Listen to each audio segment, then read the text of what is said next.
Hello दोस्तों, स्वागत है आपका हमारे इस YouTube चैनल पे।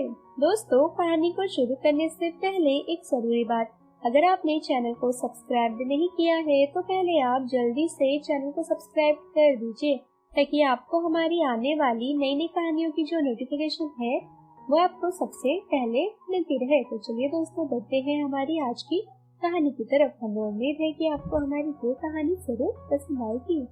रमेश और रचना उस बेंच पर बैठे अपनी बदलती किस्मत के बारे में सोच रहे थे। आज की रात उनके लिए बहुत ही ज्यादा महत्वपूर्ण रात थी, क्योंकि आज की रात उनकी जिंदगी का फैसला होने वाला था। रात के करीब 9 बज गए थे और रचना को घर जाना था, पर वह उस बेंच से उठकर जाने की हिम्मत भी नहीं जुटा पा रही थी। रमेश भी कुछ नहीं बोल रहा था और चुपचाप बस रचना को ही देखे जा रहा था। दोनों की आंखों में एक डर था, एक दूसरे को खोने का डर। आज अगर रचना अपने घर जाकर सच बोलने की हिम्मत नहीं जुटा पाती है तो कल उसे किसी और की होना पड़ेगा। यही बात सोच सोच कर रमेश का दिल तो बैठे जा रहा था। उसने रचना से कहा कि रचना, लेट हो चुका है, अब तुम घर जाओ। रचना ने उससे कहा, मैं जानती हूँ रमेश कि तुम्हारे मन में आखिर क्या चल रहा है। मेरा यकीन मानो, वही उथल पुथल मेरे मन में भी है। मैं तुम्हें अब खोना नहीं चाहती, बस अपने मामा जी के सामने अब मेरी सच बोलने की हिम्मत नहीं जुटा पा रही हूँ मैं। हमारी सच्चाई जानकर ना जाने वो क्या कर बैठे। शायद वो मान जाए, पर अगर वो नहीं माने तो हम क्या करेंगे।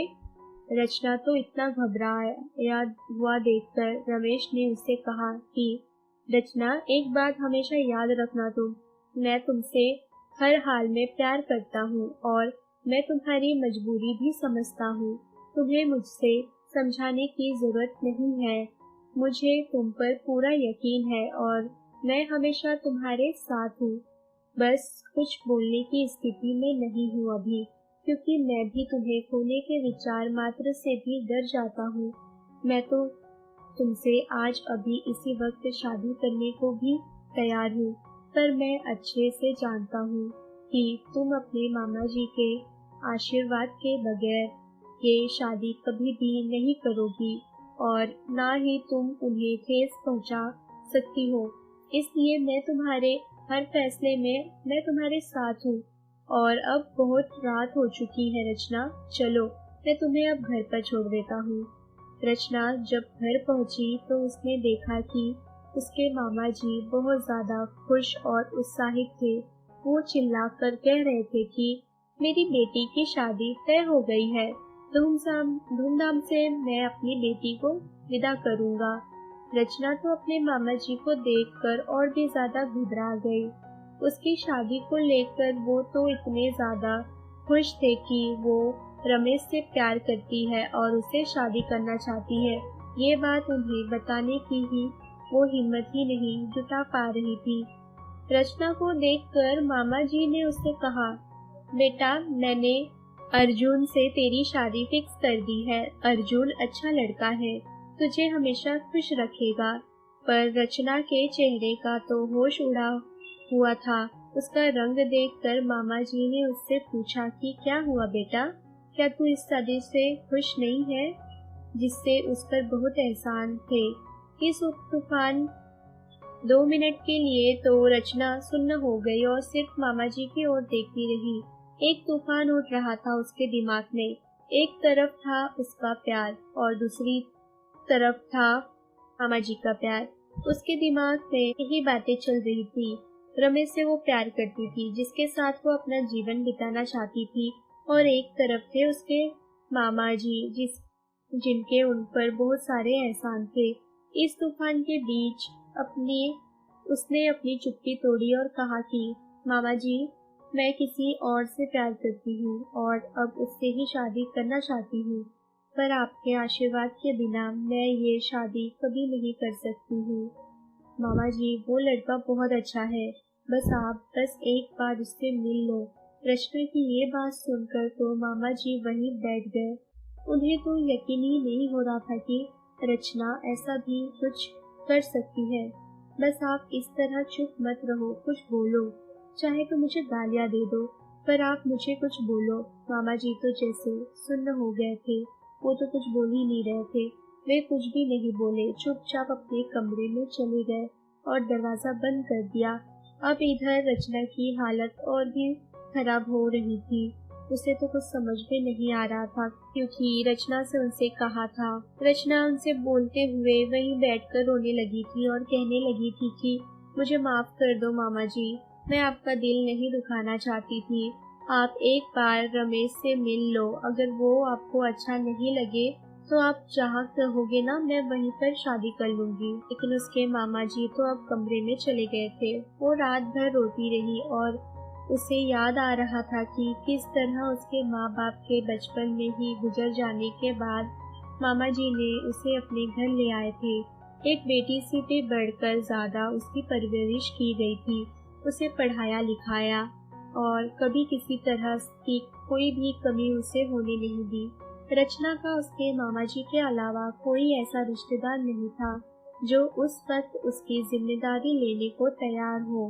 उसके मामा जी ने ही उसे पाल पोस कर बड़ा किया था। वे भी स्वभाव से तो बहुत अच्छे इंसान थे, पर बहुत ज्यादा रूढ़िवादी थे। उन्हें अपने कुल के नाम, मर्यादा, प्रतिष्ठा का बहुत ज्यादा ख्याल था। वे हर काम समाज के नियमों के अनुसार ही किया करते थे। उनके लिए उनके संस्कारों से बढ़कर और कुछ भी नहीं था। ऐसे में दूसरी जाति में लव मैरिज करना तो उनके लिए अब पाप था। वे किसी हाल में दूसरी जाति के लड़के को अपनाने के लिए तैयार नहीं हो सकते थे। उन्होंने हमेशा रचना से एक ही बात कही हुई थी कि चाहे जो करना, तुझे हर चीज की छूट है, पर कभी भी हमारी इज्जत और मान मर्यादा को हमेशा ख्याल में रखना। दरअसल रमेश था भी दूसरी जाति का और फिर रचना ठहरी उच्च कोटि ब्राह्मण। ऐसे में मामा जी को ये कहना कि वो लव मैरिज करना चाहती है, वो भी दूसरी जाति के व्यक्ति से, उसके लिए ये बहुत मुश्किल हो रहा था। फिर भी उसने ये हिम्मत जुटाई।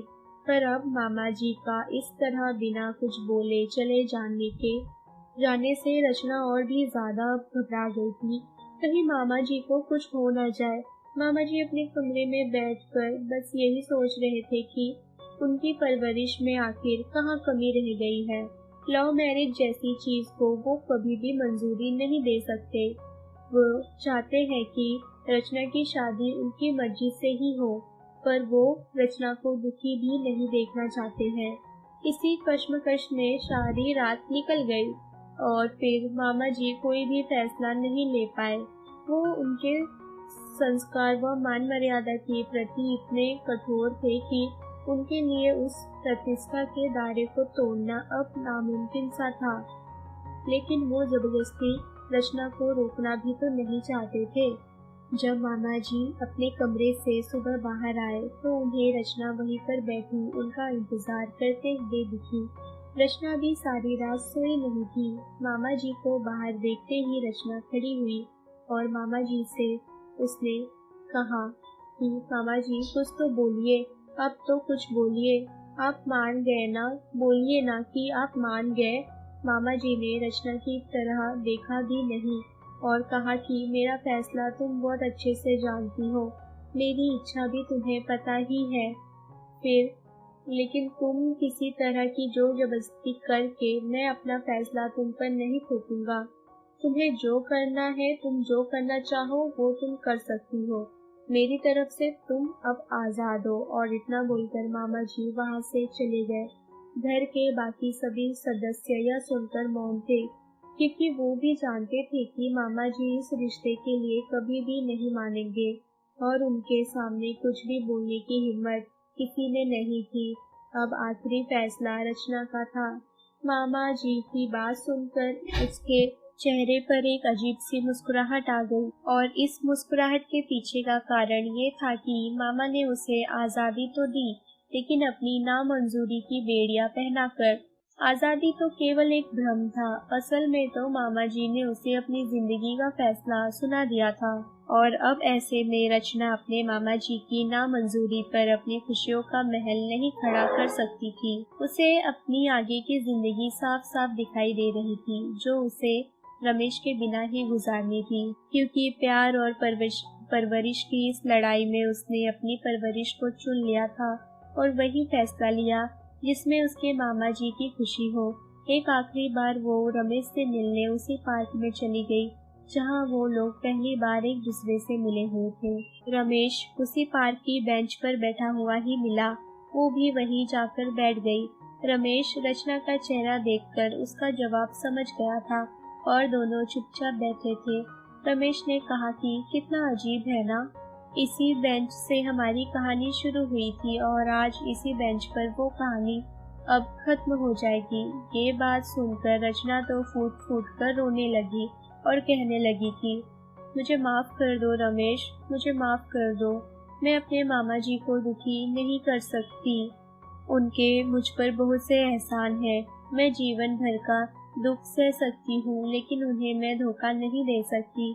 मैं आज आखिरी बार तुमसे मिलने आई हूँ। उम्मीद करती हूँ कि तुम भी मेरे बिना अपनी जिंदगी में अब आगे बढ़ पाओगे और मुझे भूलकर तुम खुश रह पाओगे।